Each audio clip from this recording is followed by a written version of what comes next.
dia! Bom dia! Vamos para a nossa aula de história. Olha lá, turminha, a exploração das terras brasileiras, pau-brasil e cana-de-açúcar. Ao chegarem no Brasil, os portugueses procuraram meios de assegurar o quê? A sua posse sobre as terras, né? De ficar com as terras, interessados nas riquezas que elas tinham a oferecer.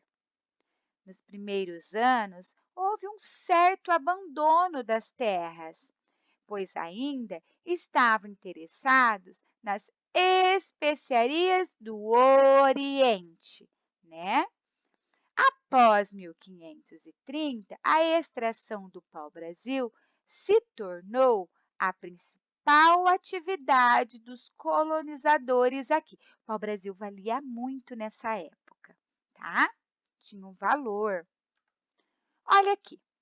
O pau-brasil foi o primeiro produto a ser explorado pelos portugueses durante a época da colonização. Então, o primeiro produto a ser explorado pelos portugueses durante a época da colonização, qual foi? O pau-brasil. É uma árvore nativa da Mata Atlântica, que já era, olha, utilizada pelos índios, tá? Ó, observem aqui, ó, para o tingimento de tecidos. Então, olha, os índios usavam já o pau-brasil para tingir tecidos e a cor, olha aí, ó, vermelha. Assim, quando os portugueses notaram seu uso, começaram a explorar o pau-brasil e enviar para a Europa. Tudo tinha um sentido, tá? Então, ó, os portugueses viram o que o índio fazia, os portugueses começaram a fazer e começaram a fazer o quê? Enviar para a Europa para gerar o quê? Lucro, tá? A tinta do pau-brasil é de coloração vermelha e era encontrada, sobretudo, nas regiões costeiras, o que facilitou ainda mais sua exploração. Desde o início do século XVI, a coroa portuguesa recebia valores altos para a exploração do pau-brasil, tá? Para que pudesse se explorar o pau-brasil. A coroa portuguesa recebia valores altos. Continuando. Para tanto, no início do século XVI, os portugueses utilizaram o processo de trocas com os índios. Então, olha só, para conseguir o pau-brasil. Então, eles faziam trocas com os índios para ter acesso, para conseguir o pau-brasil, para conseguirem o pau-brasil, tá bom? Então, é isso que está falando aqui. Os portugueses utilizaram o processo de trocas com os índios. E daí eles conseguiriam fazer o quê? Eles conseguiriam usar o pau-brasil. Mais tarde, eles começaram, olha só, mais tarde, eles começaram a escravizar os índios, obrigando-os a cortarem as árvores, uma vez que os escravos africanos eram muito caros. Então, olha só, os africanos tinham um valor caro, tá? Então, o que eles faziam? Eles começaram a escravizar os índios, faziam os índios cortar as árvores para eles. Essa imposição foi bem difícil para os portugueses, na medida que os índios fugiam e conheciam melhor o território. Olha o índiozinho aqui, bonitinho. Além disso, eles contraíram diversas doenças do homem branco, o que levou à mortalidade de milhares de indígenas, tá? Então, aqui está bem explicadinho. Você sabia? Atualmente, hoje, quando eu falo atualmente, é o hoje. O pau-brasil é utilizado por diversos grupos musicais na confecção de instrumentos. Olha aí uma curiosidade. A madeira possui uma densidade ideal que proporciona uma perfeição do timbre, vocês aprendem com o professor Diego, dos instrumentos fabricados por ela, principalmente, olha aqui, violinos e violoncelos. Que interessante! Então, o pau-brasil é utilizado por diversos grupos musicais na confecção de instrumentos, principalmente violinos e violoncelos. Muito interessante. No entanto, durante anos de exploração, que foi sendo explorado, o pau-brasil chegou em processo de extinção. Claro, né? Tudo que vai sendo explorado muito, muito, muito, acaba em extinção. Acaba o quê? Acabando, né? Vai se acabando. Isso dificultou a economia da metrópole, da grande cidade, né? Que rapidamente desenvolveu outras formas do que? De enriquecer, como por exemplo, aqui ó, com a produção da cana-de-açúcar. Então, quando foi acabando o pau-brasil, o que eles fizeram? Acharam outro jeito de enriquecer. Com o quê? Com a produção da cana-de-açúcar agora, que já era cultivada em colônias portuguesas. Então, viram como que eles não passam apertados. O que eles vão fazendo?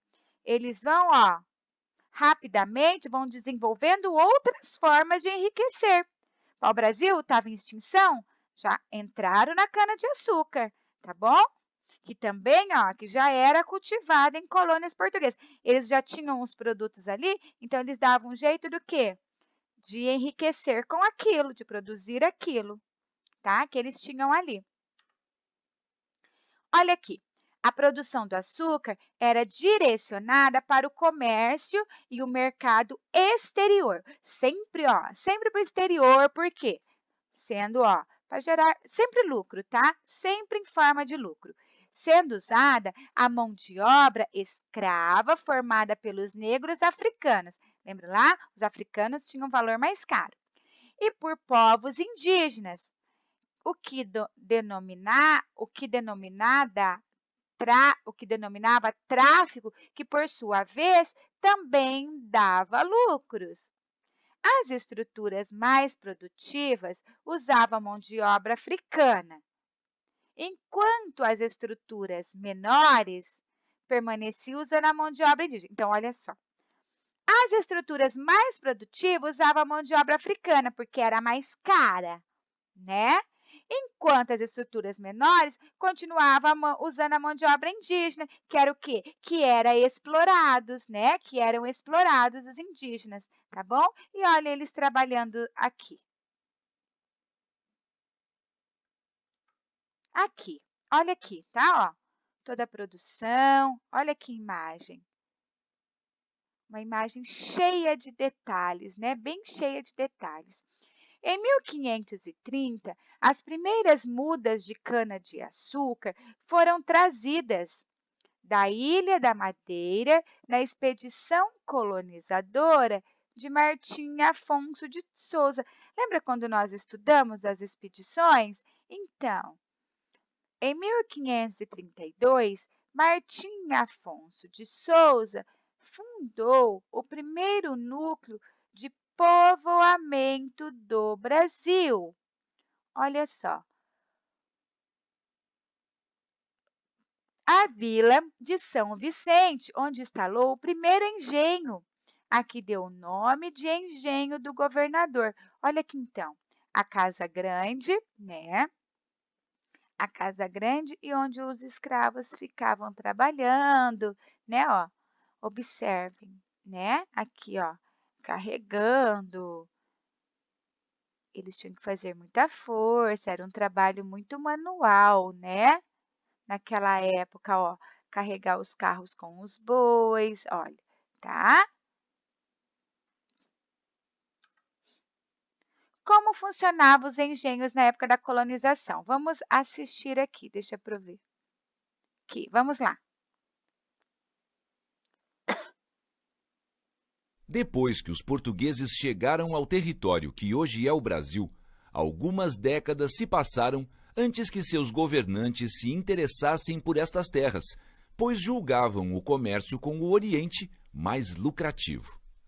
A partir de 1530, os portugueses perceberam que era necessário ocupar a colônia antes que outras potências europeias tomassem posse desse território. Para isso, o cultivo de cana-de-açúcar, um produto muito lucrativo na época, tornou-se a solução.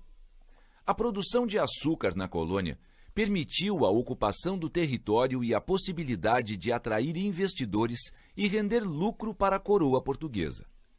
Muitas cidades litorâneas da região nordeste do Brasil se desenvolveram com o investimento nos engenhos de açúcar. A região mais próxima do litoral tinha um solo fértil e uma vasta rede hidrográfica que facilitava a comunicação e o transporte de mercadorias. A cana era transportada para o engenho em carros de boi ou em barcos. Os rios eram fundamentais para toda a produção açucareira, uma vez que neles era realizado o transporte da cana. Além disso, os rios moviam os moinhos dos grandes engenhos. Inicialmente, atribuiu-se o nome engenho para as instalações nas quais a cana era processada e transformada em açúcar. Depois, esse termo passou a designar o conjunto da propriedade açucareira, incluindo a própria plantação de cana. As atividades nos engenhos eram coordenadas por trabalhadores livres que fiscalizavam o trabalho dos escravizados. A primeira etapa de produção do açúcar era a moagem, feita logo depois de a cana ser limpa e preparada. A moagem podia ser realizada por engenhos movidos pela água, os denominados moinhos d'água, por animais, como cavalos, burros ou bois, e por pessoas escravizadas. Aqui temos a representação de um engenho d'água. Da moagem, obtinha-se o caldo de cana, ou sumo, que seguia para a casa das fornalhas. Lá, era cozido em grandes tachos e caldeiras de cobre. O resultado desse processo é chamado de melaço de cana, um líquido espesso e com menos impurezas. O melaço era colocado em vasos de barro com forma de sino. Além da abertura superior, esses vasos tinham um pequeno buraco na base. Na casa de purgar, esses vasos eram encaixados em mesas para que o melaço escorresse aos poucos e, assim, apenas os cristais de açúcar ficassem no recipiente. Esse processo era chamado de purga, que significa purificação. Depois de escorrido o melaço, o açúcar dos vasos passava pelo processo de secagem e, geralmente, era colocado ao sol. Quando estava seco, o açúcar era desenformado, dando origem aos famosos pães de açúcar. Na abertura do recipiente ficava o açúcar branco, mais valorizado. Na ponta do pão de açúcar ficava o mais escuro, o mascavado, que era mais barato. Os diferentes tipos de açúcar eram separados, pesados e divididos. Neste momento, o senhor do engenho e aqueles que tivessem direito a uma parte da produção recebiam os lucros correspondentes. Finalmente, o produto era acomodado em caixas bem secas de madeira, vedadas com barro e forradas com folhas de bananeiras. Identificada com o nome do proprietário, o tipo de açúcar e seu peso, a mercadoria era enviada para a metrópole. O trabalho nos engenhos de açúcar e na lavoura era muito pesado, e a maioria da mão de obra utilizada era de pessoas escravizadas, negros africanos ou nascidos na colônia. Os negros escravizados resistiram às violências da escravidão. Ao longo dos séculos, a fuga e a formação de comunidades livres, onde pudessem vivenciar e preservar suas culturas, eram duas das principais formas de resistência. Essas comunidades, chamadas de quilombos, foram se formando em regiões de difícil acesso.